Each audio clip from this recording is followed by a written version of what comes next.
Hey guys, welcome back. Today's episode, I want to pick our brains a little bit.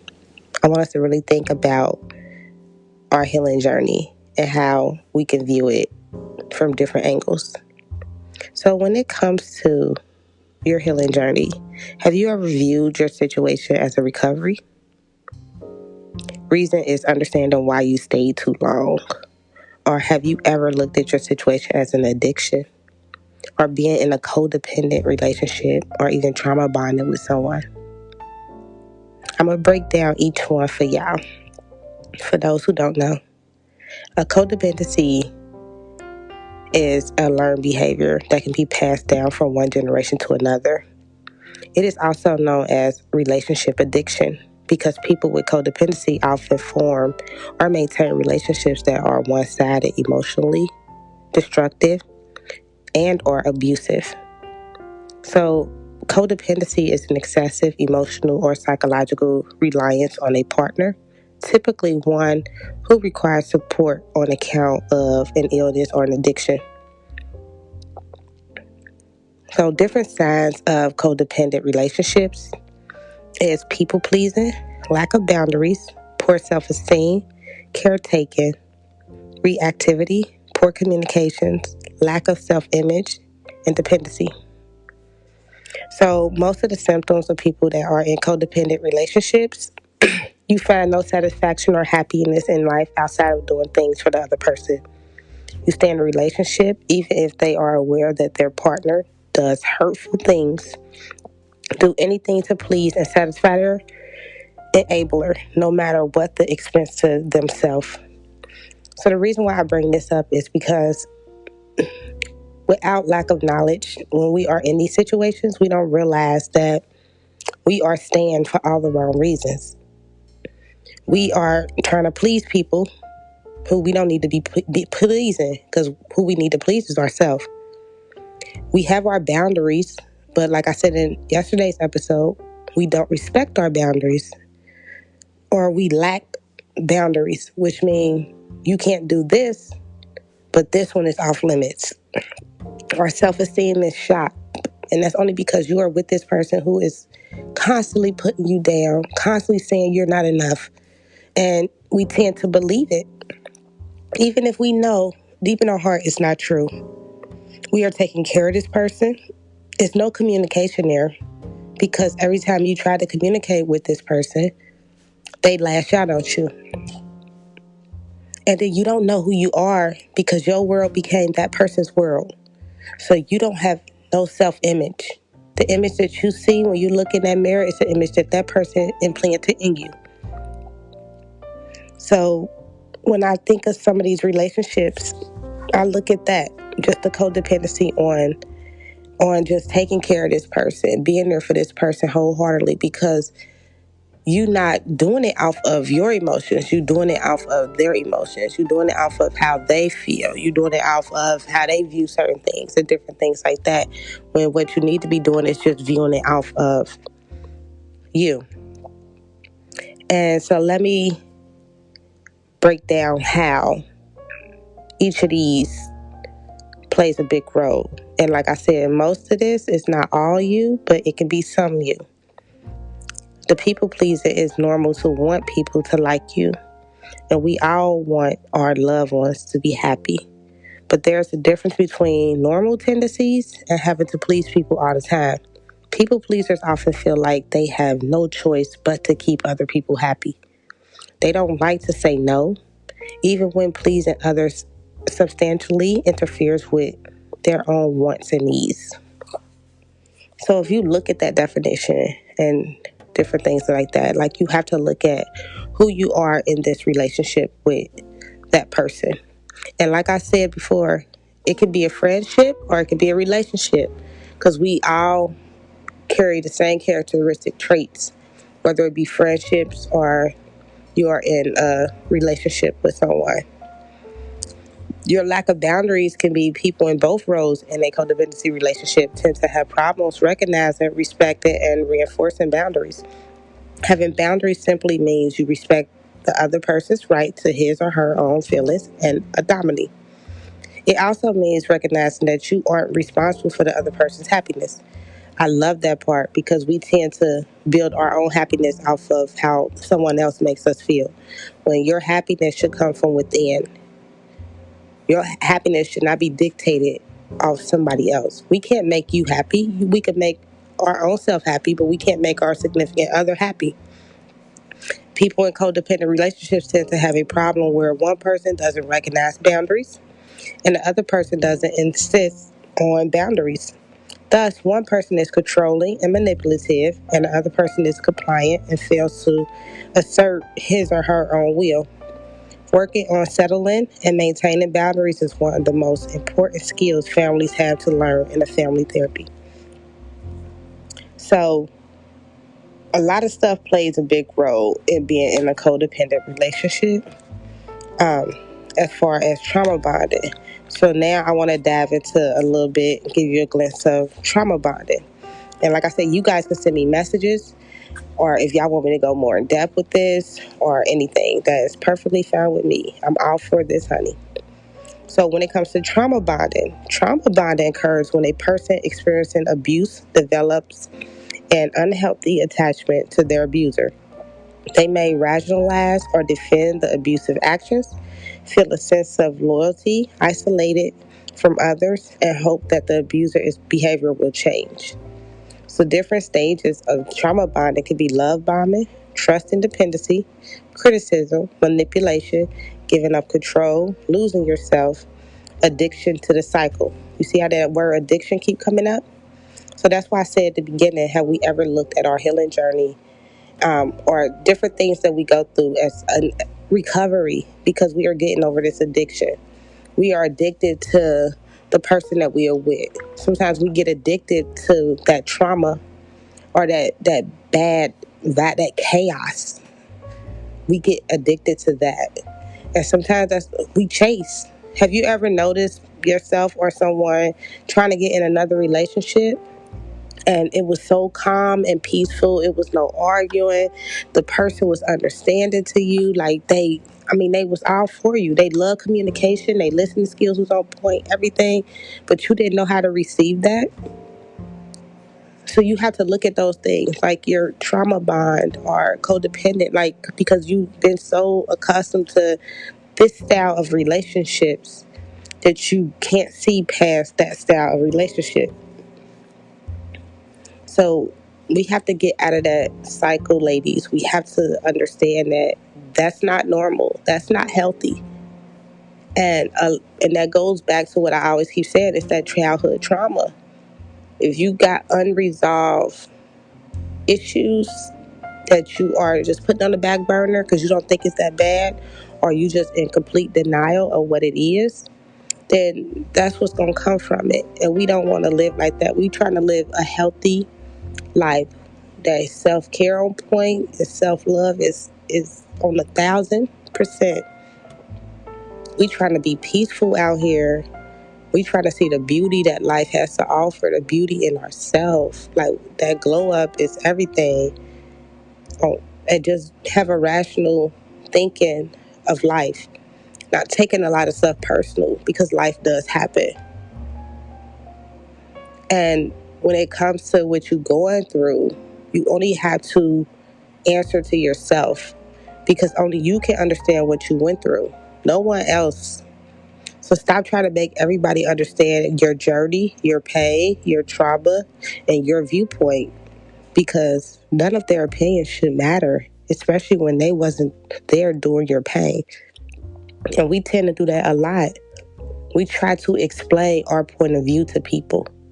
I don't care how much you explain. You can explain to you blue in the face, but nobody is ever going to understand what you went through but you and that other person. And it's always going to be both of you sides to the story because you're going to have your viewpoint of how you seen the relationship. They're going to have theirs. And it's going to always bump heads. But you do have that small percentage where the aggressor will agree that they were the aggressor. Like, so it's that small, but that's showing them taking accountability for their actions. And that rarely happens until they seek the help that they need. And another thing we have to stop doing is stop trying to understand what others are thinking. Stop trying to get validation from people who show you time and time again that they don't care. We tend to do that too, ladies. Like, I know I did in the past a lot, trying to get that validation, that understanding that they see my viewpoint on what happened or what I'm going through. They don't know. They don't care enough to want to understand. They only gonna see it from their viewpoint. I always use this analogy to people. When if you are inside a jar, right? You are trying to read the label from inside of a jar. You can't read that label. You don't know what that says because you're not going to see it in its purest form. But someone outside that jar can be telling you, Shantae, that says promise. And I'm like, no, it don't. That don't say promise. And they like, yes, it is, because they can see it. That's what I mean by different viewpoints. Someone looking out from the outside, looking in on the relationship, they only gonna see what they see. You, from the inside of the relationship, is gonna see from your point of view how you see it. So just stop. We have to stop that because that brings on anxiety. Because now we overthink it. We think it too far in the future. What if? What if? I don't know. I want this person to believe me. Oh my God, I don't want them to think this of me. I don't want them to feel this way of me. They going to feel that way and think that way regardless. So we have to get out of our own heads and get out of our own way and start living for us. Because all we going to do is make ourselves more angry. Because we gonna start getting mad not only at the person that put us through the stuff, but we gonna get mad at the people around that we feel like they should understand more, and they're not. They gonna understand it from how they want to understand it, or from what they perceive it to be. And another thing, we have to just stop over explaining ourselves, or even, like I said, overthinking some things that has already been established. So stop forcing relationships that has already been ended. How many times have we always keep trying to make things right? And it's only right for a short period of time, and then it goes back into that rotation. Like, it's like we don't want to see things that are there. It's like, I know this is happening, but I know, this is a good one. This is a good one. We see the good, the potential that that person can have.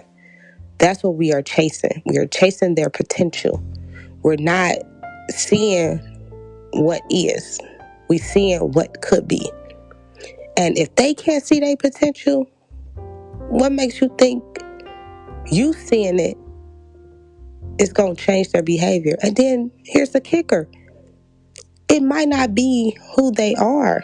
It's just who we believe in our hearts that they could be. So I'm saying this to say, like, we just have to, at the end of the day, live in our reality. How we want them to live in their reality when it's ended, we need to live in our own reality and stop living in this fantasy. Because our mind will play tricks on us if we allow it to. Our mind, like as little girls, we dreamed of having this man to take care of us, take care of home, and know how to lead, protect, provide. We living in this house. We have this dope career. You know, some of us want to be stay-at-home moms. That's dope too. Like, you know, and he's just respectful and he's there for us. That's what we want from our man. But that's not what we always are going to get. Sometimes we got to have a few bad apples because, just to be transparent, sometimes we don't even know what we want. So we have to go through those few bad apples to even understand what it is that we want from our partners. Because how many people could say they've been with their high school sweethearts and then they had doubts in their mid-20s or when they hit 30? And they just start thinking like, oh, I wonder what it could be if I was to actually date more. Or you have people that been their high school sweethearts and they just so in love and that's just them. How many people dealt with multiple failed relationships because they didn't know what they want or they kept seeking the same person? And, well, I'm not going to say the same person, same behavior in people, and realize this ain't what I want. Like, we all have to go through that trial and error period. And then you have some people out here that be like, I'm not settling. I want this type of man and this type of man only, or this type of woman and this type of woman only. And that's what they go for. And then what we realize is dating is dating. Dating does not necessarily mean boyfriend, girlfriend. Dating is just what it says, dating. You can date 10 people that's up for the runner to be with you if you choose to do so. So it's like we just need to stop setting limitations on ourselves, and we need to live in, like, just today. Because we can't have expectations for someone else that we don't even have for ourselves. And we have to identify what the issue is. So if the codependency sounds right or the trauma bonding, and like I said, all may not apply, it may just be some, work on those things. Understand, why are you like this? Like, why do you feed off of that type of energy? Why do you feel the need to people please? Why you cannot stand on your boundaries? Why can't you do a lot of these things? Like, we have to dig deep inside of us to understand, why are we still attracting the same type of people when we know those are not the people that we want? When we know that's not the behavior that we want. It could be like the lack of respect. It could be the lack of attention that you're giving yourself. And it goes back to understanding who you are. Like, I'm fixated on that. You have to understand who you are. You have to protect yourself. You have to speak life into yourself, because when you do these things, you won't keep running into these type of people that are not good for you, that's bringing that chaos to your world. Because I don't know about y'all, I like calm over here. I like somebody that's going to talk to me. I don't want to argue. Arguing don't do nothing but make me angry. I get headaches. I don't got time for that. Let's talk this out like adults. We are adults here. So it's like, you want to be an adult or you want to be a child. You pick and choose. So I just want to share, because I'm a very spiritual person as well. I want to share a scripture that I read a lot. It's Romans 2 verse 2. 12. I'm sorry. Chapter 12 verse 2. It says, don't copy the behavior and customs of this world, but let God transform you into a new person by changing the way you think. Then you will learn to know God's will for you, which is good and pleasing and perfect. I love that scripture because it resonates with me, changing the way I think. Do not copy the behavior and customs of this world. How many times have a lot of you been in relationships and he cheats, so you cheat? That tit for tat don't work. All it do is bring more chaos and drama. You know who you are. If you truly know who you are, you're not. You're going to walk away gracefully, because it's going to hurt them more than it hurts you, because they know that they lost a real one. Don't stoop to nobody's level. For what? What is that going to do? Y'all both going to be hurt. Now y'all got trust issues. Now you don't want to leave him by himself. He don't want to leave you by yourself. Y'all want to check each other's phones, different things. Like, that's too much drama and chaos. No trust, to me, equals don't even be together. And it's just, in today's world, everybody is so secretive. They'll post their significant other, put heart faces over it and different things like that. Believe me, sis, if he cheating, he cheating. Like, and if he is, you putting that heart over that face is not telling nobody who he is not. You pretty much going ahead with the story that he's probably saying, which is he's single. So it's like I'm just here for us to understand and value ourselves and just dig deep into the root of what the problem can be. Because we are queens, like I said before. We are queens. We are strong. Like, we are powerful. When we have that healthy mindset, like, y'all don't understand. I wish y'all could see me right now. When we have that healthy mindset and we look at ourselves and we walk it and we talk it, we are unstoppable. Don't ever let nobody tilt your crown. You wear it proudly.